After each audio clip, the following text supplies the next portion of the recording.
Hi guys, so I'm a little bit late to the party with this one, but over the past few weeks, a number of highly anticipated games, such as Forza 7, Shadow of War, and Star Wars Battlefront 2 have all been released with or revealed to have some game-altering loot box systems in them. Now, the news of so many big name titles containing loot box systems in their games so soon one after the other has had the gaming community in quite a bit of a frenzy for a number of different reasons. The one very interesting area of this whole loot box system debacle has been its comparisons to real-life gambling, something that we haven't really seen before with other microtransaction systems. You know, instead of directly purchasing a specific character, weapon, or piece of equipment, the loot box microtransaction system gives players a chance of perhaps obtaining the specific piece of content that they want if they are lucky. Now, the whole debacle surrounding the loot box system over the past few days has had me asking the question that so many people have asked before me, in that are loot box systems in gaming similar to real-world gambling?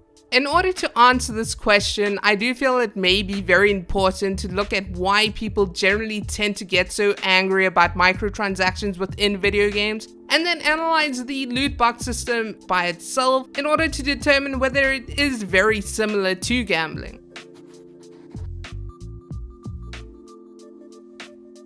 I don't think it's very hard to guess or even surprising that the most commonly cited reason as to why many gamers hate microtransactions in fully priced games is that they ask you to spend more money on a game that you have already paid for. I don't think a lot of people really mind microtransactions being available in games that are free to play, provided that it doesn't really impact gameplay. But in games like Shadow of War or Star Wars Battlefront 2, where you've already paid quite a bit for it, it is kind of a big deal. Arguably, whenever it is revealed that a game will contain a microtransaction system in it, the biggest concern is always whether the game will be altered in order to purposely push players towards buying these microtransactions. You know, perhaps the perfect example of this whole situation can be seen in Middle-earth's Shadow of War. The game received a lot of negative press when it was first revealed that it would contain a loot box system, particularly because it is a single-player game, the type of title that one hardly ever sees microtransactions in because there is often no need for them, unless gameplay has been altered. You know, there have been many reviews of Shadow of War that have placed some focus on the debate of whether the game's final ending has purposely been hidden behind this grindfest in order to push players to buy these loot boxes.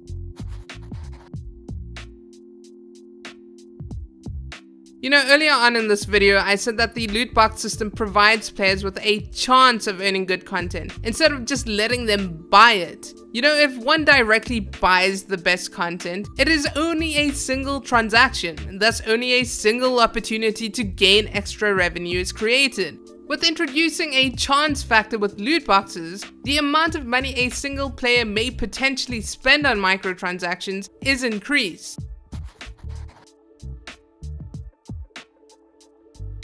You know, I have before spoken about the nature of addictive behavior in a previous video about video game addiction, so I don't really want to go too much into it here. Briefly explained, the manner in which the brain's internal reward system works is that any task in which a person is rewarded for accomplishing a particular goal may strengthen the brain's need to perform that specific task, as we enjoy performing tasks that reward us. Now, I do want to let it be known that this is a very broad and loose explanation of how addictive behavior may work. There is a lot more detail to it, but this basic explanation can be applied to most addictive behaviors, including gambling. You know, with gambling in particular, it is supposedly the risk associated with engaging in a chance-based activity and the ultimate euphoric feelings experienced when winning that plays on the brain's internal reward system and makes the activity addictive. The argument suggested by some critics of the loot box system is that the system is very akin to real-world gambling, and that individuals spend a little bit of money on a chance game in order to see whether they can better their position.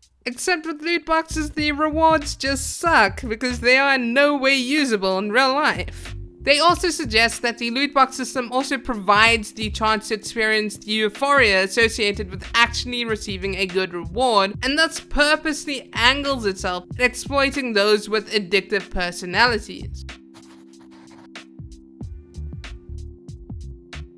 You know, this is a question that a lot of people are only just beginning to contemplate as loot boxes become increasingly popular in video games. It is very difficult to deny the parallels that can be drawn between the loot box system and gambling. You know, quite clearly in both situations, individuals are engaging in games of chance to see whether or not they will come off better once the game is over. The only attempt to answer this question from an organization that may actually have an impact on how the loot box system may be regulated has come from the ESRB, an organization that assigns ratings and enforces advertising guidelines with regards to video games within North America. Quite simply, the ESRB does not consider the loot box system to be gambling, as despite the fact that there is an element of chance in buying a loot box, the player does always receive something, even if it is something that they do not necessarily want or something that they already own. According to the organization, only games that encourage the use of real money in an attempt to earn more real money can be considered gambling.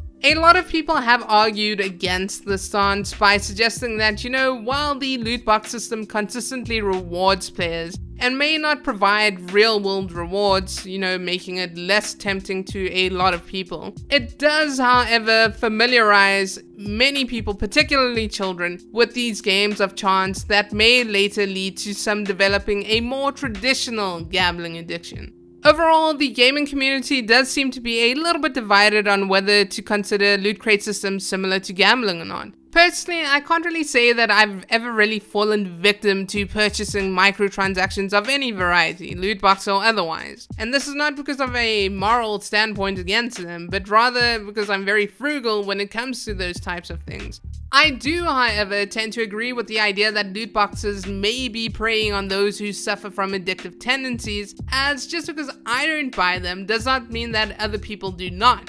I would be very surprised if there wasn't at least one person out there who began to show addictive behaviors, no matter how slight, as they attempted to win some sort of weapon or cosmetic upgrade through spending a load of money on loot boxes. It's very hard to dispute this idea when one takes in consideration facts like Activision made more money from COD points in Call of Duty Black Ops 3, which allowed users to buy loot crates, than they did from season passes. Regardless of your standpoint on the whole loot crate situation, I think everybody can agree that the idea of loot boxes invading every sort of game out there is a very terrifying one, and I really hope that this does not become a reality. So what I want to know from you now is, do you think that the loot box systems in gaming is similar to gambling? What do you think about the loot boxes in Shadow of War and Star Wars Battlefront 2? Please share in the comments down below, and if you liked this video, please remember to subscribe. Thanks for watching, and I'll see you in the next one.